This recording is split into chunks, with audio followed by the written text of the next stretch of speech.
If you've never heard about Anchor, it's the easiest way to make a podcast, and I'll explain really quickly. My favorite part, it's free. There's actually creation tools that allow you to record and edit your podcast right from your phone or computer if you want. It will actually distribute your podcast so it can be heard on Spotify, Apple, and many more, and you can actually make money from it without any minimum numbers of listeners, and it's everything that you need to actually make a podcast in one place. So do this, download the free Anchor app or go to anchor.fm to get started.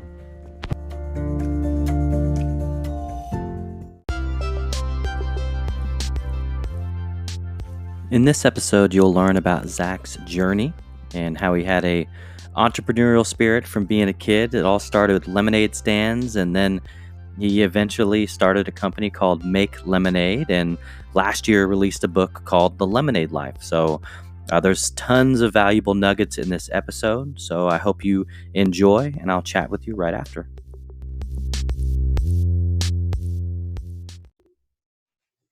Hello, everyone, and welcome to the Blaze Your Own Trail podcast. I'm your host, Jordan Mendoza, and I've got a very special guest with me tonight. His name is Zack Friedman. And Zack, why don't you go ahead and tell the audience a little bit about yourself? Jordan, it's great to be with you. Thanks so much for having me on the podcast. I'm Zack Friedman. I am the founder and CEO of a company called Make Lemonade. It's an online comparison personal finance website. And we basically compare, much like you'd see a travel website like Expedia, comparing lots of hotels and travel opportunities. We do the same thing with financial services. So everything from student loans to student loan refinancing, personal loans and credit cards, and make it very, very simple for folks to compare all the details. And it's put in a very simple comparison charts and calculators, and it's all at makelemonade.co. I'm also a columnist at Forbes. Very grateful for that platform, and I've had over 25 million readers on Forbes. I've done 3 million readers this month alone, and very grateful for the folks I get to impact in 125 different countries through Forbes, which is great. And then also, I know we'll talk about it today, but I have a best-selling book out called The Lemonade Life, which I'm very excited about. And for folks who have read it, I hope it's inspired you and created a lot of impact in your life. And for those who haven't, looking forward to you reading it and seeing some great stories of inspiration and motivation, not only in business, but in life. And that's available now and everywhere. So excited to delve into that as well. And it's great to be with you, Jordan. Awesome. Well, appreciate you sharing that. And so I want to really kind of dive into Zack a little bit and find out, before you've gotten to this point, how your journey was. And so let's go back to when you were a kid, like elementary years. What were your thoughts on where you saw yourself one day? Going back in the day, back to elementary school. So I grew up in the great state of California, and I grew up in Los Angeles, and I grew up around Hollywood and entertainment industry. And when I was younger, I wanted to do a lot of things. I knew I wanted to create impact in some way. So, when I was really young, I probably wanted to be a doctor like my dad, wanted to go into public service and run for office and be able to impact people that way. And also was always interested in business and starting a company, being an entrepreneur. Those are things I wanted to do when I was, elementary school. I didn't really understand what it all meant. But those were things that I had an interest in, ways that I could be creative and create value in some way, although I probably didn't understand what that meant. So those are the types of things I wanted to do. I knew I wanted to give back in some way. Very interested in business, and was always trying to come up with creative ways to, try to start a business, or, whether it's, selling, things at a garage sale or a lemonade stand or things like that. Working jobs when I was younger. And those were the things that interested me the most back in the day. Okay. So you just referenced a lemonade stand, and you have a book called The Lemonade Life and a company called Make Lemonade. So where did all of that start out? Like what was it? Was it a person? Was it a love for the delicious drink that we would all see and stop to buy during the summertime? Like what was it that got you to choose, that name? That's a good question. It'd be funny if I said I didn't like lemonade, but that's not true. I do like lemonade. I think it's what you just said, Jordan. People have this connotation of lemonade as being something that's very sweet. It's refreshing. You think about a summer day. And I think lemonade is just a powerful universal message that everyone can relate to, right? It makes you feel good. It's kind of the sweet life. Things are better when you have a glass of lemonade with you, right? And so that's what really got me going. And of course, there's that proverbial line of, when life gives you lemons, make lemonade. And so I think it has a lot of different connotations. The Lemonade Life is my book. And that's a better aspirational life that we can all work to achieve. And Make Lemonade, the company, is really about putting your best foot forward no matter your circumstance and doing the actual work to give yourself the best financial life possible. So I think for me, it started just when I was a young age, enjoying lemonade, and had a couple of lemonade stands with my brother back in the day. That put a few dollars in the pocket when I was probably in elementary school. But that was kind of the start of it, and it's grown from there. That's awesome. And so let's talk about high school at all. So when you were in high school, were you active in sports, things like that, or was the academic side more of your focus? Yeah, no, definitely active in sports. I played all kinds of sports. I spent most of my time playing on the soccer team. Was captain of the soccer team for several years, and outside of official high school sports, played basketball all the time on the weekends, and always been a sports fan. I grew up being a Laker fan in LA, still am, of course. And did other things in high school too. Everything from speech and debate. I was the editor in chief of the high school newspaper. And a whole bunch of other activities as well. But those are some of the things I focused on in high school. Okay, awesome. And so are you a fan of All-Star Weekend and all those festivities surrounding it? Absolutely. Yeah, it's been amazing. Seeing some of the slam dunk contests too was pretty outstanding. Absolutely. And did you get a chance to see? So I'm from Portland, Oregon, and massive Trailblazers fan. Yeah. The Lakers have definitely broken our hearts over the years. I know. As I've been a fan since the '80s. So Clyde Drexler and Jordan Kersey and back in the day, right? Kevin Duckworth, Buck Williams, Kevin Duckworth, exactly. Sabonis. When there's some really, really good squads for Portland, but it's just Absolutely. like, ever since '77, we just haven't been able to quite get over that hump. But I mean, I like our team this year, and I think we've got some guys down, but they're going to be coming back soon, like Nurkic and Zach Collins. So I think we can make a run after All-Star Weekend. But Portland's always been a great team, man. Like as you said, back in the day in the '80s, the Lakers and the Trailblazers used to go at it. But that Western Conference is tough. I always thought it was just a really tough, we used to be the Lakers and the Jazz and Portland, and it was always gave us a run for our money. Phoenix in different years as well. That's it. And so after high school, was your first stop? I know that you went to a number of colleges. So what was your first stop after high school? So after high school, I went to Johns Hopkins for college, and I finished school in about 3 years. So I was able to graduate early, spent some time working at the White House in the West Wing. So that was a tremendous experience. And then after that, I went to work on Wall Street, working in finance. So really working with a lot of companies and advising them, management teams and boards of directors on everything from capital raising to mergers and acquisitions. Got a real understanding of the finance world, and I've always been passionate about that. I've spent my career working in finance. And then after that, had opportunities to go to grab some graduate degrees, a business degree, a law degree, a master's degree as well. So, all right. So for the audience that doesn't know, where were the next few stops? In terms of the schools, yeah. So after working in investment banking, I was a degree from Harvard and Wharton Business School and Columbia Law School as well, and then worked as an investor, effectively at a hedge fund, and before that, a little time at Blackstone, also working in finance as well, looking at M&A and private equity. Then I was a CFO of a international energy company, and then started my company as a CEO and a founder and entrepreneur, Make Lemonade. Okay, and what year was that? What year did you? The company started about 3 years ago. And for me, it really was, I gained all this wonderful experience and interacting with, a lot of different CEOs and CFOs and investors and entrepreneurs. I always knew I wanted to start my own business, my own platform, and just finding the right time to do that, having the right idea, being able to execute on it. A lot of people have, we all have ideas, right, of things we'd like to do. And a lot of times for one reason or another, it's not the right time, or, we're not sure if the idea will work, or, we think we need capital for it.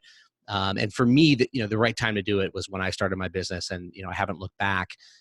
But I was fortunate to gain a lot of insights and skills in being an executive, running a large company, learning about investing, executing on deals, seeing how different CEOs and CFOs operated, seeing how boards of directors operate. I've been able to sit on several boards of directors. And so all of that knowledge and toolkit put together has helped me tremendously in starting my own business. That's awesome. And so you were essentially, you were on the training grounds, right? Getting all this experience at multiple levels in different organizations, and in the West Wing as well, right? So That's right. That's right. So tell me, you might get asked this question a lot, or maybe not at all, but I'm just curious, because you see in a lot of movies and stuff like that, all of the amazing paintings that are in there. But how is it when you're actually back there and you're walking through? In the West Wing? Yeah. Do you just kind of stop and really, because obviously you're there, so you can see a lot more details than just regular people like me who are looking at it in an interview or something. So yeah, it's a great question. It's awe-inspiring, right? I mean, to be there in the West Wing, and to be there in the White House, to see the president, to see the vice president, and to see all the great people that make the American government operate and function smoothly it's an honor. And it is awe-inspiring there, when everything from the paintings, as you mentioned, to just seeing how hard people work on so many different issues, and whether they're issues of national crisis or international crisis, or they're just day-to-day ways that they can impact and help people, is truly tremendous. So it was an amazing experience on all levels, and the White House is a special place. And so what would you say, having that experience has done for your business, right? And I don't even know how many, if you were there for months or if it was years, but is there something that you can easily pinpoint that you picked up on that journey, right, where you're like, man, that was foundational in helping me today? I think there were a ton of lessons that I learned, but I think one in particular is just this idea, which I talked about earlier, that I had gained when I was even much younger, and it was just reinforced at the White House, which is this idea of giving back and creating impact. And I think people who work in public service, they obviously don't earn the largest paychecks, but they really are passionate and in making a difference. And you can create an impact in so many different ways. I talk about this in the Lemonade Life, whether it's a financial impact or it's a societal impact, where you change the life of one student if you're a teacher.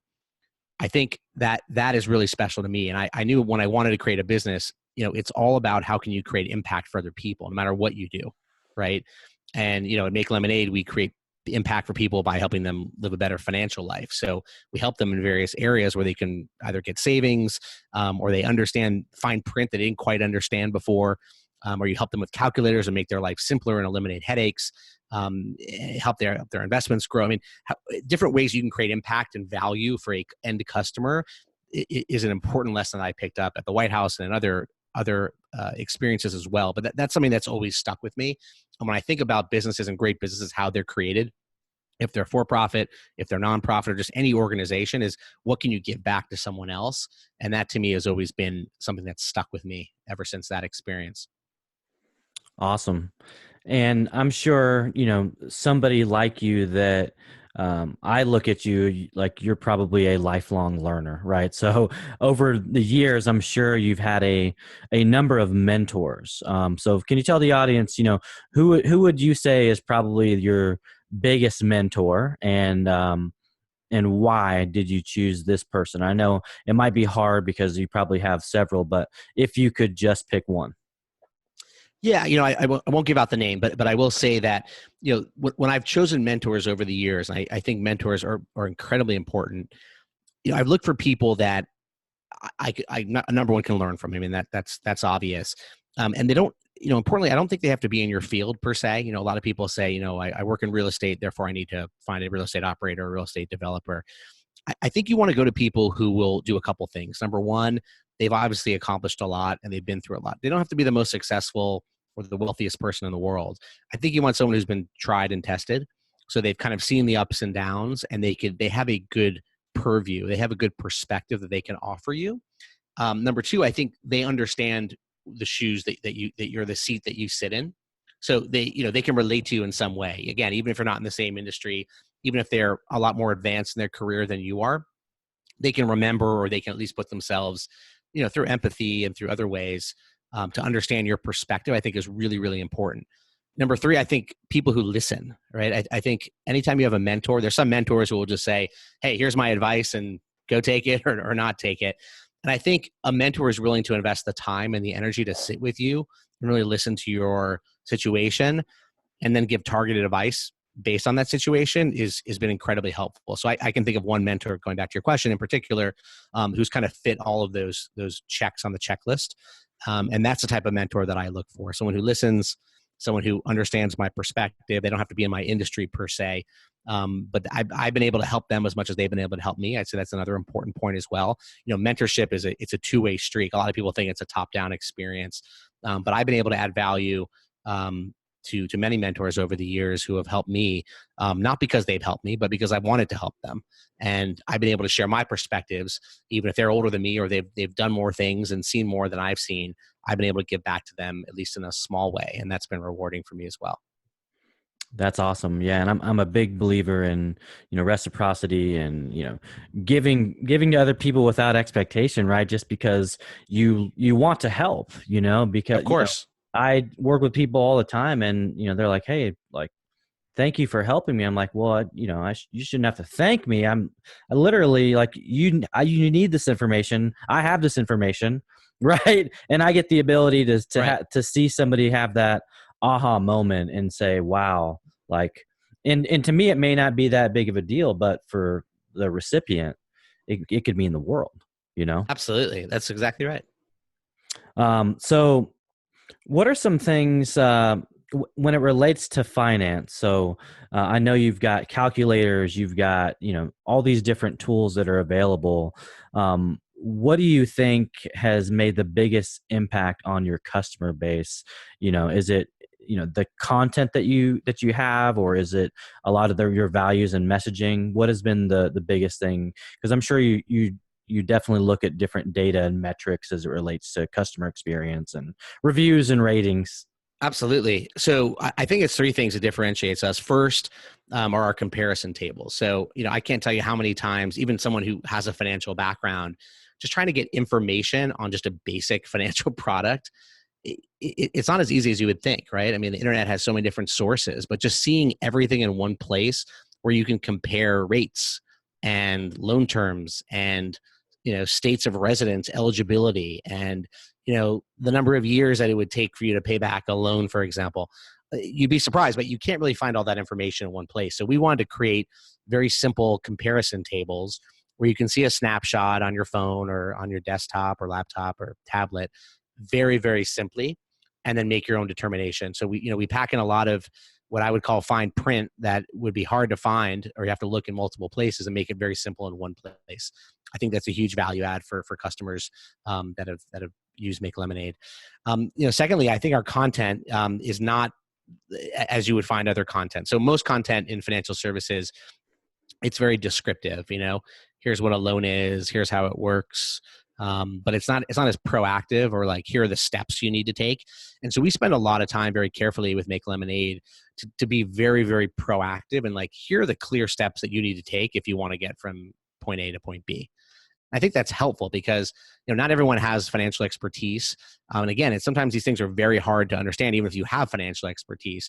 And so, if you're refinancing student loans, for example, it's complex, right? It's actually a complex process if you don't know it. And so we try to break it down. Like, here are the 10 steps you need to do. Literally, here's the website you go to. Here's the page you click on. After you do that, you have to call this person or call that person or fill out this form. So we try to almost hold the hand of the consumer to make sure that they can get through it. So they're not spending time kind of spinning their wheels to get through some things that can be complex. We try to make it easy. And then finally, our calculators and our tools. So, we spent a lot of time trying to make very simple calculators that can do, complex transactions, so to speak, in a very, easy amount of time, within seconds.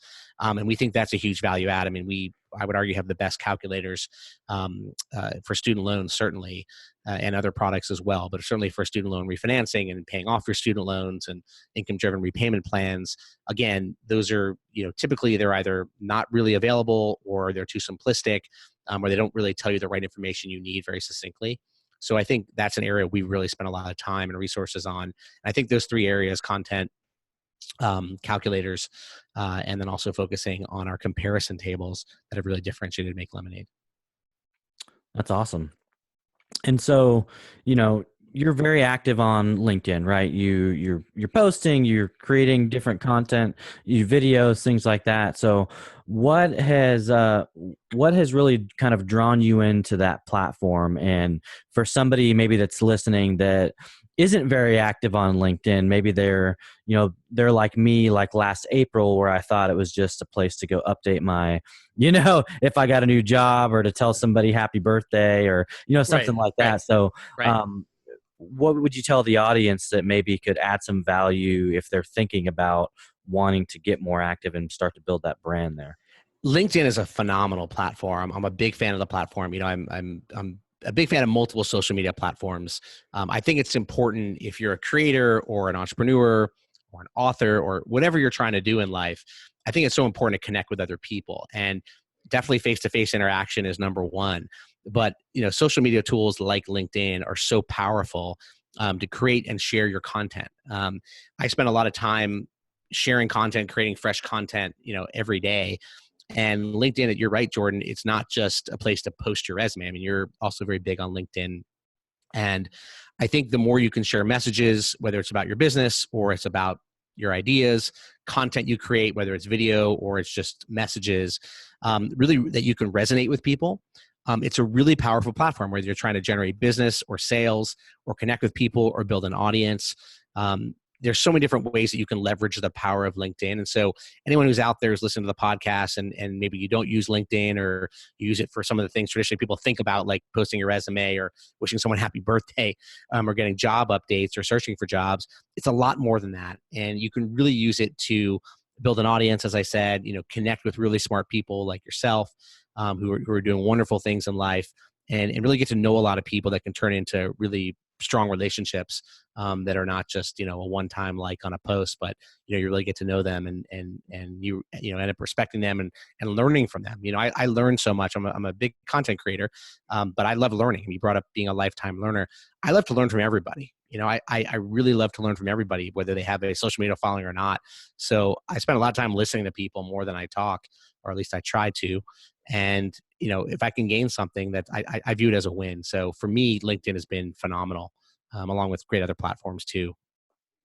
Yeah, and I think you brought up some really great points, and I think as well, for if you're an entrepreneur or maybe you're not, maybe you're an employee for a company, but you're passionate about that company. It's super important that you express that. Now, you got to be self-aware of what you're good at, as far as if you're better on video or if you're better at static text or short form article or a long form article, right? You should definitely know what your strengths are, but also don't be afraid to test. Mm-hmm. I remember literally, and I posted my first video, and it was so awkward because whenever you start anything in life, whether that's tying your shoe or riding a bike or dribbling a basketball, it's weird. Yeah. It's super weird. And it was the same thing for me on LinkedIn and on video. Is like I was holding my phone and I was on the screen, and it was just weird, right? If you've never done that before. But I got a lot of encouragement, and that's like you mentioned, consuming content. Well, I came across a guy named Brian Schulman, who is, known as the godfather of video on LinkedIn. The guy's been on it every day for 16 years, every year for 16 years. So, but he posted a lot of positive things, and it encouraged me to do that. Right. And Mhm. so, you learn from other people, or you see somebody and you're like, man, like, why can't I do that? Now I have the courage to be able to do it. And you're great at what you do. You have great content. Appreciate that. Yeah, absolutely, man. So LinkedIn has been great, right? So has it actually impacted your business? So I guess this would be a great question for, again, entrepreneurs that are thinking about like, should I invest time into LinkedIn? Because I think, you don't really have to use ads. I don't know many companies. I mean, you definitely see them on LinkedIn, but I don't think if you're a company that you have to really have any ad spend. It's more of a, like, how many hours can you invest curating the content, and then also engaging with the audience, right? So would you say that through you posting content, you've actually generated, whether it's a book sale or maybe traffic to your website, like, have you actually seen, positivity as far as business is concerned?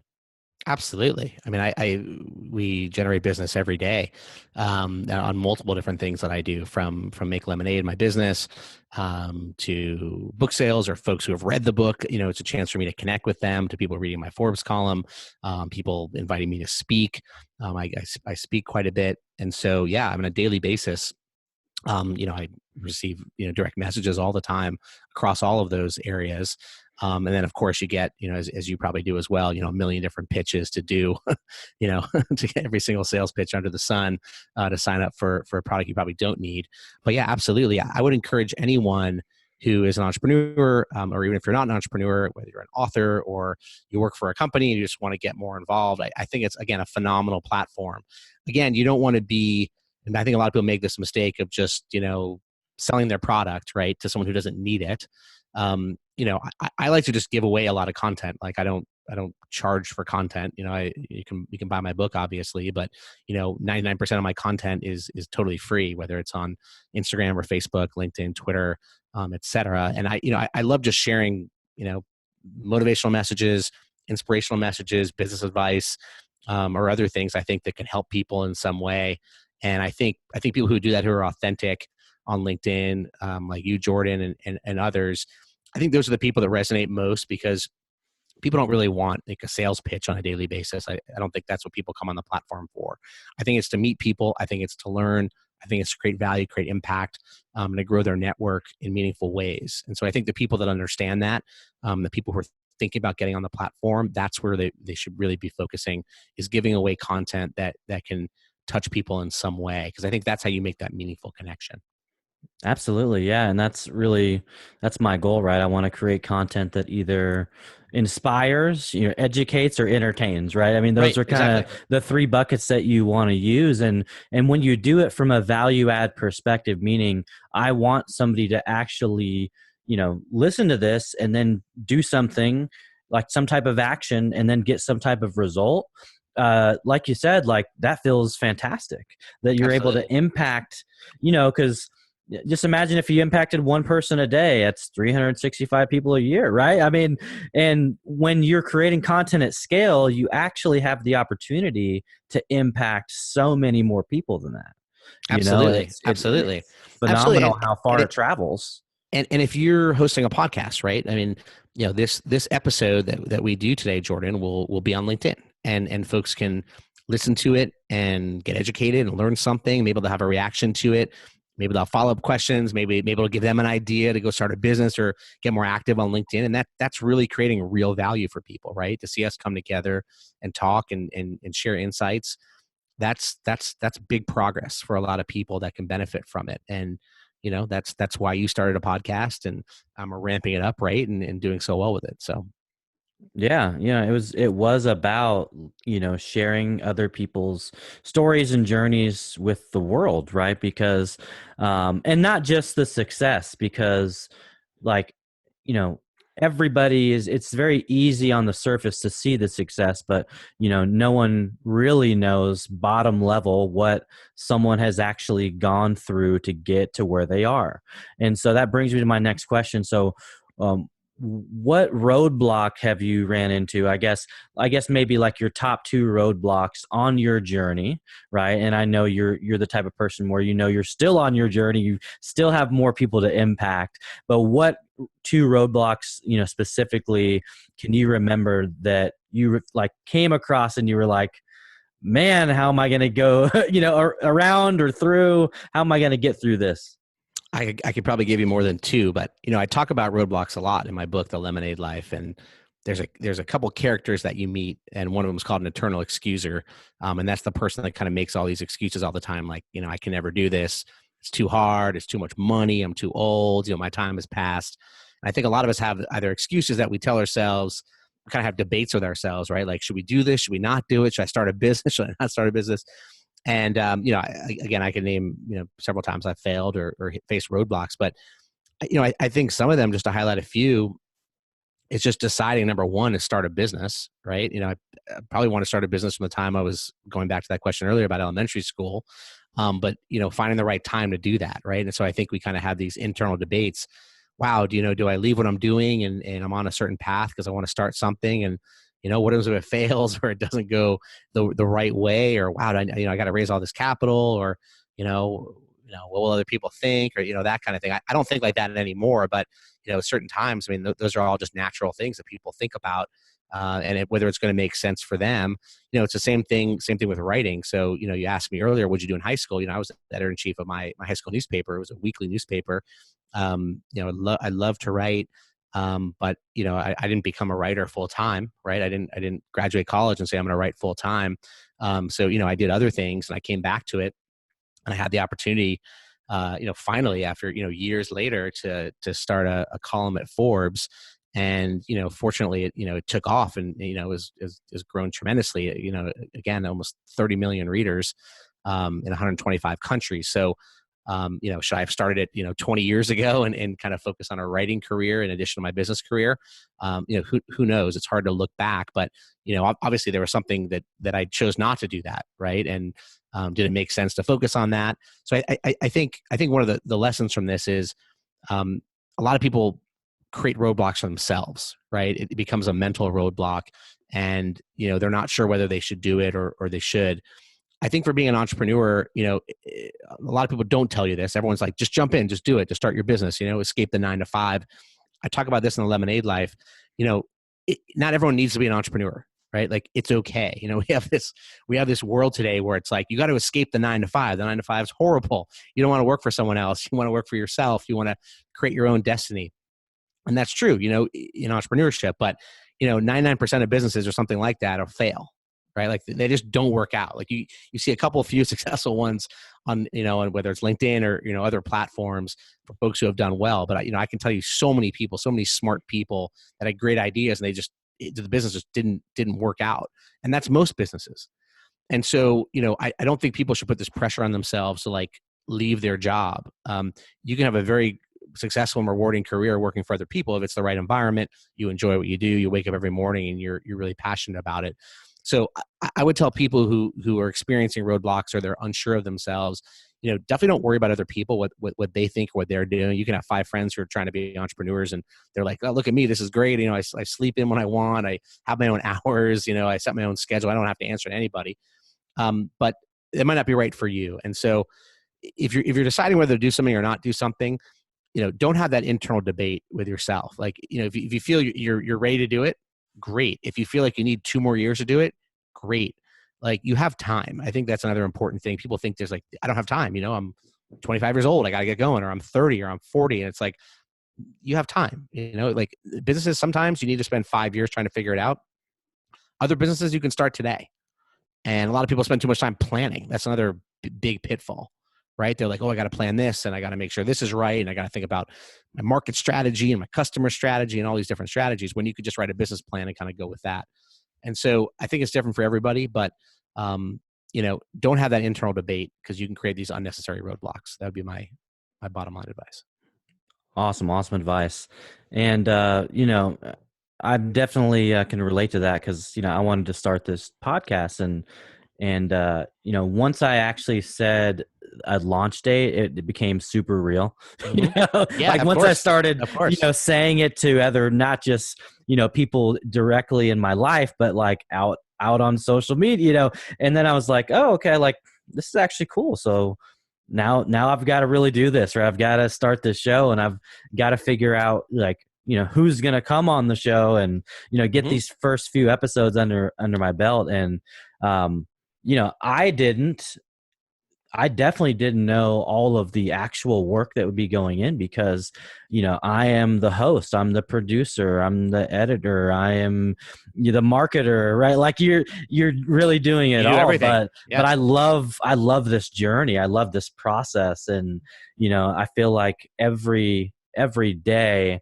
that I do some part of the business, whether it's creating the audiogram with captions for marketing pieces, and just knowing that at the end of the day, like this is mine, like it's such a great feeling. And I've just had these incredible opportunities to interview people that if you'd asked me a year ago, I'd be like, yeah, me interview, there's no way I would interview, I'd be associated with somebody like that. And it's just amazing what can happen when you just say, you know what, like, why not me? Like, why can't I do this? That is a great line. Why not me? I love that. Why not me? I mean, more people have more power than they realize, right? They have, if you want to become someone, like, if you work at it, right, and you have a great idea and you can execute on it, I mean, you can really accomplish anything. I mean, it sounds cheesy, it sounds trite, but it really is true. And it's like entrepreneurship I talk about in the Lemonade Life. It's really the greatest form of meritocracy, because again, like, if you have a great idea, it doesn't matter how much money you have or like who's behind you. If you have a great idea and you can execute on it, you can beat out everybody else, right? Same with a podcast, right? And if you start a podcast or you write a book or you're trying to start a company, countless people will tell you, oh, but come on, there's like 10 million podcasts. How are you ever going to differentiate yourself? Or you want to start a company? Come on, how many financial companies there are? Like, are you really going to do that? You're going to write a book? There's like 100 billion books, Why would anyone read your book? Not that you're bad or not a good writer, but like, come on, look at all the competition.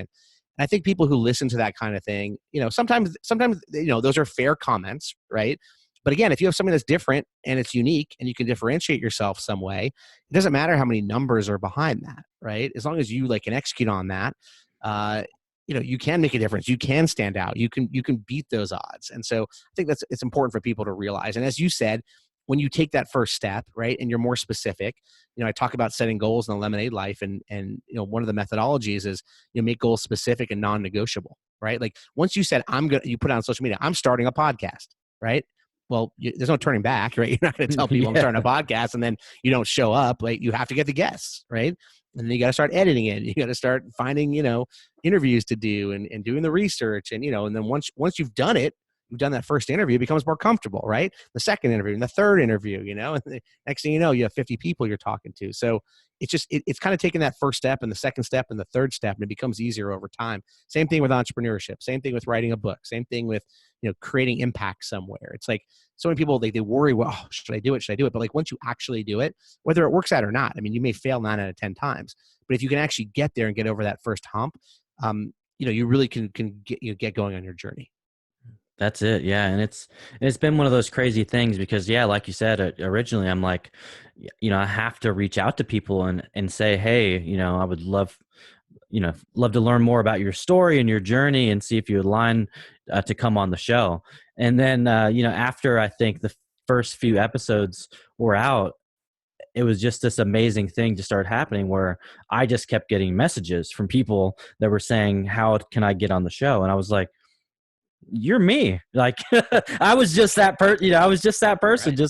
just like a couple weeks ago, so, but that's a cool part of the journey.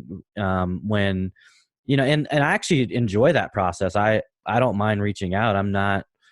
I could care less if somebody tells me no. When I was 14, I started doing door-to-door sales, signing people up for the newspaper. So, at 14, Yeah. I heard 100 people tell me no every single day, So I just, you start to develop that tough skin. And I just looked at it like, let me go find the no's. And if the yeses come, they're just a bonus, There you go. That's such an important lesson. You learn that at a young age. And again, if you want to start something, if you want to become extraordinary, you're going to hear no so many times.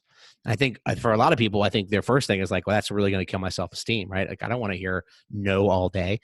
I can't tell you, no matter how successful you get, people are going to tell you no all the time, all the time. The biggest entrepreneurs in the world, the biggest companies in the world, again, people just read the headlines and they see like, the dollar signs, but behind that, so many no's, so many no's. I talk about in the book, a lot of people who are billionaires today, how many times they were told no, right? You wouldn't believe it how many times they were told no.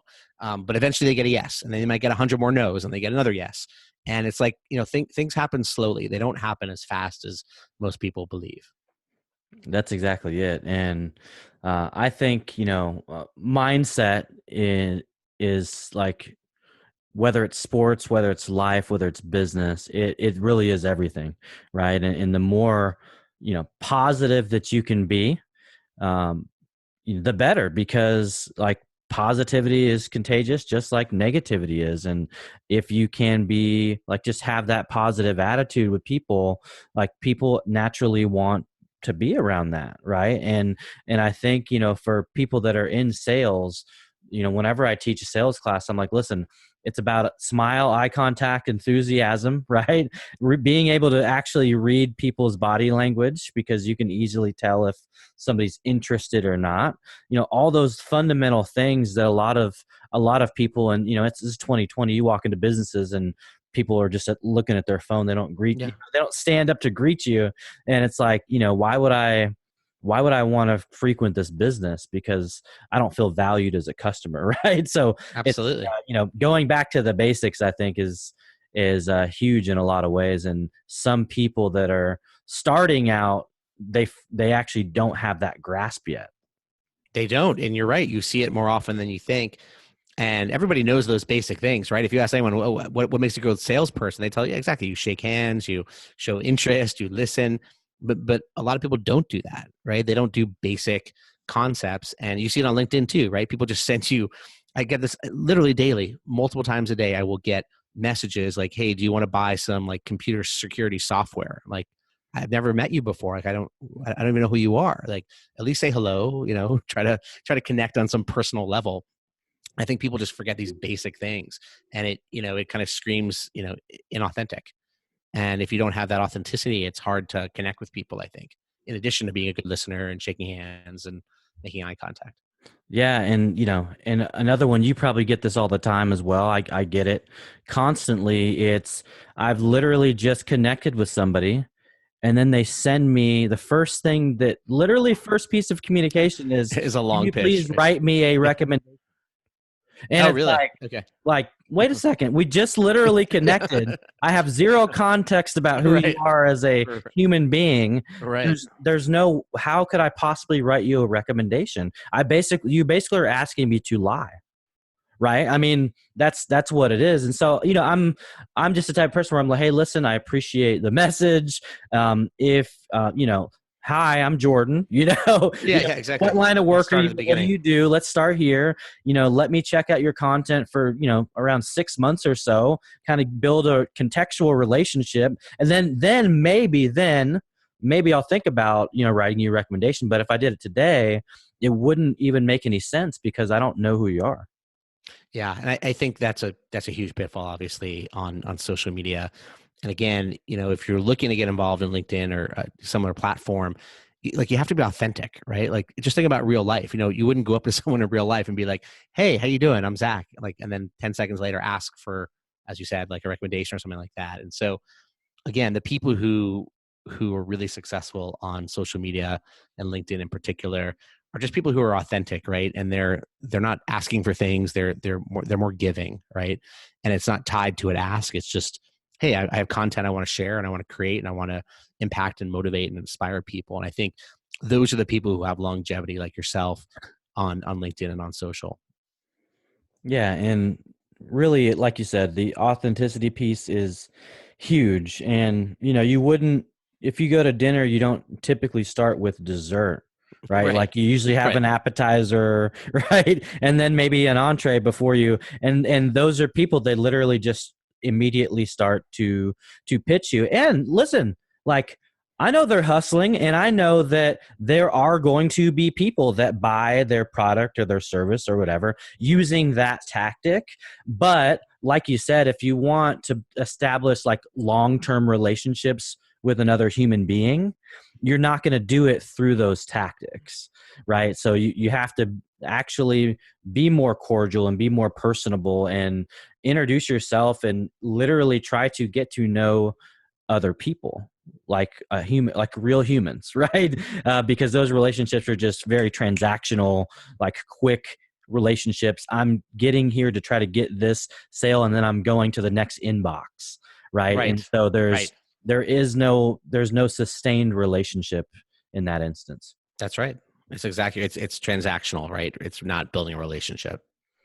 That's it. So, um, let me ask you this. If people want to get in touch with you, right, after the show, they've listened. I mean, you've definitely dropped some value in this episode. So if they wanted to get in touch with you, where is the best place to reach Zack Friedman? Several different places. You can reach me. Certainly, we talked about LinkedIn, so all over social, Instagram, Facebook, Twitter, all at Zack A. Friedman, ZackAFriedman on LinkedIn. My website is zackfriedman.com. You can pick up a copy of The Lemonade Life everywhere books are sold. It's in hardcover, audiobook, ebook. Audiobook was named by Apple as a must listen and one of the biggest books of audiobooks of fall. It's also been a bestseller. You can grab it at lemonadelifebook.com, as well as every major retailer, everything from Target to Walmart, Amazon, Barnes & Noble, and your local bookstores and airports. And I love interacting with folks. I love interacting on social media. You can reach out to me anytime. I respond personally to everybody. And I love to hear what inspires you and what you're doing in your life, whether you're starting a business or creating something or just have questions or just need advice. Love to hear feedback and love to talk with people and interact for sure. So I try to make myself very accessible to everybody. So please reach out anytime. Absolutely. I'm definitely going to make sure that all that info is down in the show notes. And so one final question for you. So what is next on the list for Zack Friedman? Just continuing to do what I do, man. Working hard. We're talking with folks all over the world about the book. It's going to be translated into several different languages. Lemonade Life paperback comes out this August, so very excited about that. And just hearing from readers on a daily basis around the world is very humbling to me. Continuing to grow, make lemonade, and my Forbes column. Love connecting with readers and impacting people and giving back as well. So continue to work hard on those things and trying to balance them all. And love to connect with people like you, Jordan, who are making a difference and being leaders in business and on social as well. So I really appreciate you having me on the podcast. It's been a great honor, and I'm wishing you a ton of success with this podcast. It's a great platform, and I think a lot of people are going to blaze their own trail for sure after listening to you and particularly this episode, but also to you for the long term. Hey, I appreciate that, my friend. Ladies and gentlemen, that was Zack Friedman on the Blaze Your Own Trail podcast. I will talk to you on the next episode.